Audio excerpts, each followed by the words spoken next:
Coucou, moi c'est Farah de Think with Farah. Je suis consultante en stratégie digitale et j'aide mes clients à penser leur business de façon holistique avec une approche analytique, stratégique et créative. Discutons ensemble des solutions concrètes pour optimiser votre business et le faire boomer. Je vous partage mes expériences, mes succès, mes échecs, mais surtout mes apprentissages pour que vous puissiez façonner l'entrepreneur qui est en vous et atteindre vos objectifs. Bienvenue dans un nouvel épisode de ton podcast Think with Farah. Dans cet épisode, je vais te donner des clés pour savoir comment transitionner d'une offre à une autre. Si tu as écouté l'épisode de la semaine dernière, je te disais que, tu n'as pas besoin de stratégie pour te lancer. C'est vrai, c'est mieux d'en avoir une. Et à un moment, il en faut bien une quelque part pour évoluer. Mais le plus important, c'est de démarrer. Maintenant, si tu démarres sans stratégie, et même si tu démarres avec d'ailleurs, il y a des chances qu'à un moment, ton offre ait besoin d'évoluer. Et du coup, aujourd'hui, on va voir que c'est quelque chose de totalement normal, de sain pour un business. Et on va voir comment gérer cette transition sans faire tout capoter, tout ce que tu as voulu mettre en place depuis le début. Ne t'inquiète pas, ça se fait tout le temps et ça se gère très très bien.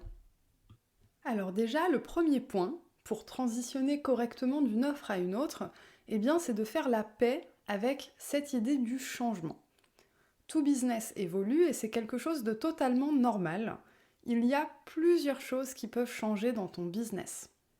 Tu peux changer de nom, de prix, de logo, d'identité visuelle, de positionnement, de cible client, de secteur et de plein d'autres choses. Je pourrais te faire une liste assez longue de tous les aspects du changement qui existent dans une entreprise. Mais il y a quand même deux grosses catégories de changements. La première, c'est un changement stratégique que tu as anticipé, prévu, et tu prévois une transition en douceur vers ça. Et il y a le changement de je suis partie dans une direction et finalement, c'est pas du tout vers là que je veux aller.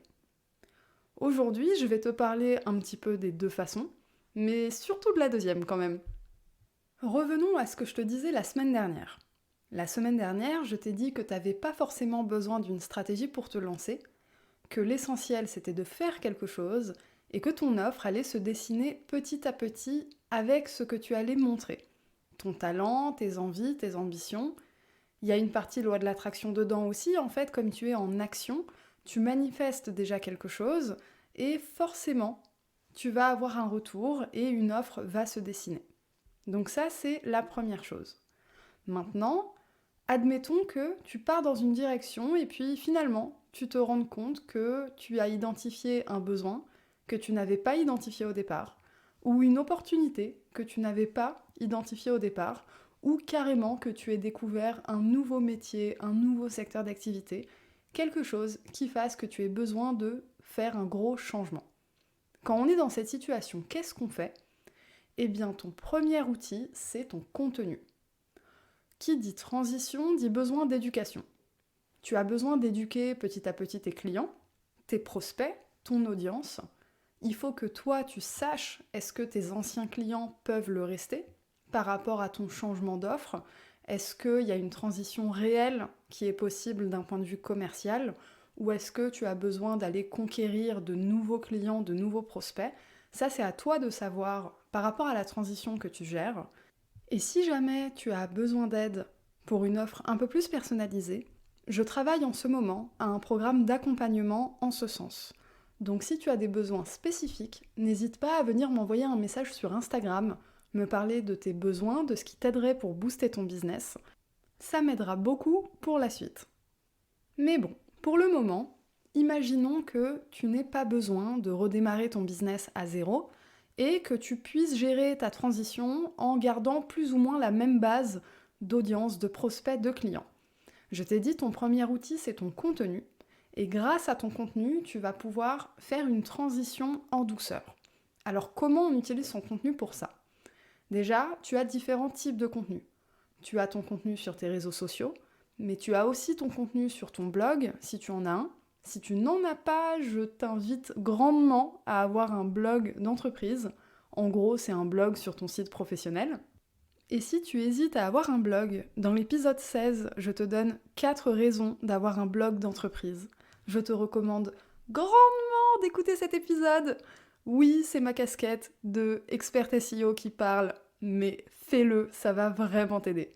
En plus de ton blog, tu as aussi ta newsletter, éventuellement une chaîne YouTube si tu en as une, un compte Pinterest, etc. Bref, tu as plein d'endroits pour partager du contenu à forte valeur ajoutée. Maintenant, aujourd'hui, tu partages un certain type de contenu, et demain, tu vas avoir besoin de changer ce type de contenu, que ce soit dans la forme ou dans le fond. Il y a une transition à avoir. Alors pour ça, tu as 2 options. La première, tu vas gérer une transition en douceur. L'idée, c'est de commencer avec du 80-20, c'est-à-dire 80% de ton ancien type de contenu et 20% de ton nouveau type de contenu. Sur ces 20%, tu vas analyser un petit peu comment ça prend, mais tu ne vas pas utiliser ces statistiques pour prendre des décisions. C'est trop tôt. Pourquoi c'est trop tôt ? Parce que si tu utilises ces chiffres-là, par exemple ton nouveau taux d'engagement, etc., pour prendre des décisions, eh bien en fait, tu vas prendre des décisions sur une audience qui n'est pas encore ce qu'on appelle qualifiée. Ce n'est que 20% de contenu sur une audience qui n'est pas encore éduquée à la direction où tu veux aller. Donc en gros, c'est pas le moment vraiment d'étudier tes statistiques. Mais voilà, tu les regardes quand même du coin de l'œil, tu regardes gentiment comment ça prend, mais tu restes focus sur ton objectif et ta transition. Donc en gros, tu vas faire du 80-20 au début, et puis petit à petit, tu vas avoir de plus en plus de contenu associé à la nouvelle offre.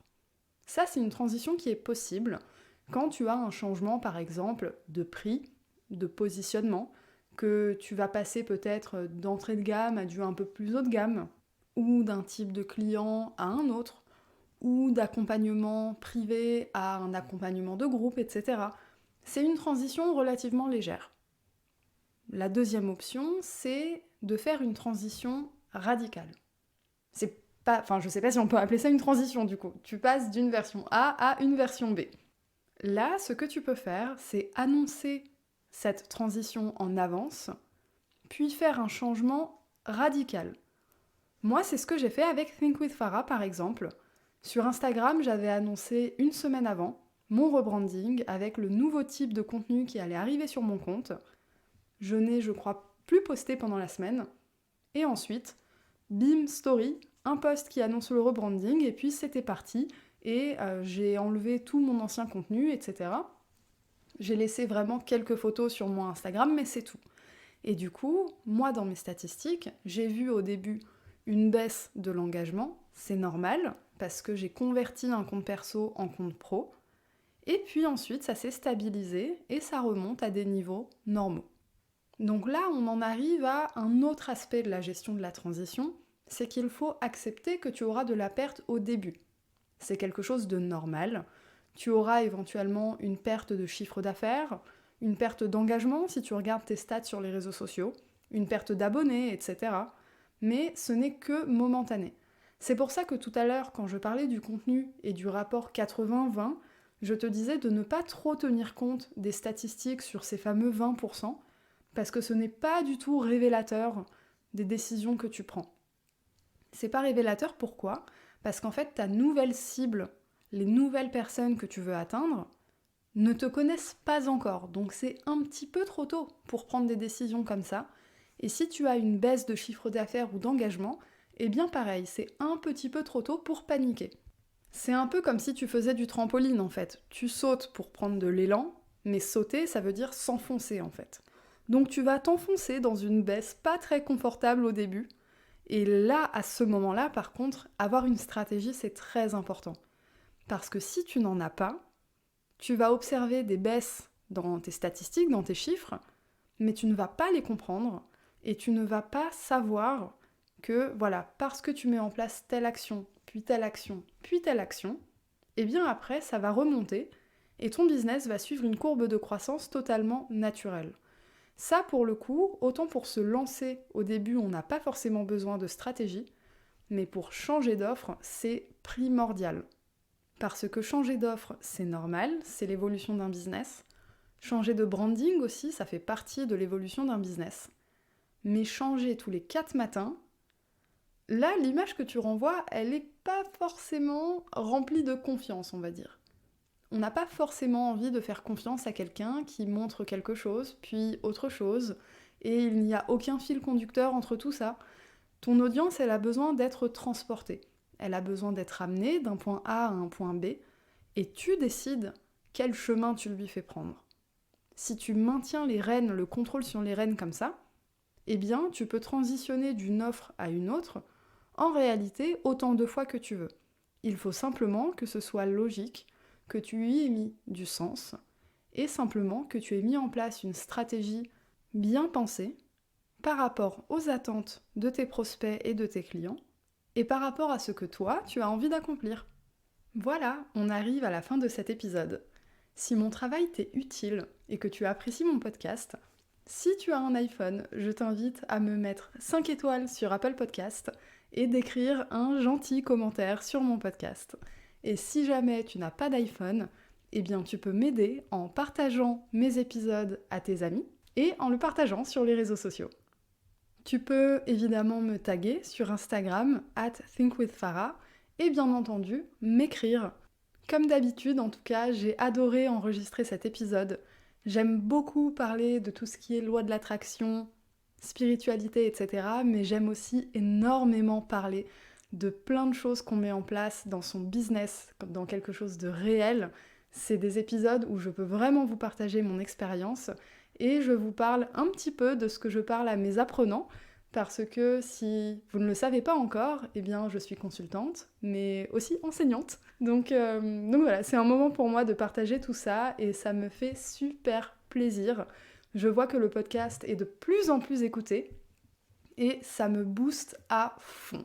Donc si tu aimes mon travail, n'hésite pas à le partager, moi ça me donne des shots de motivation incroyables. Sur ce, je te dis à la semaine prochaine.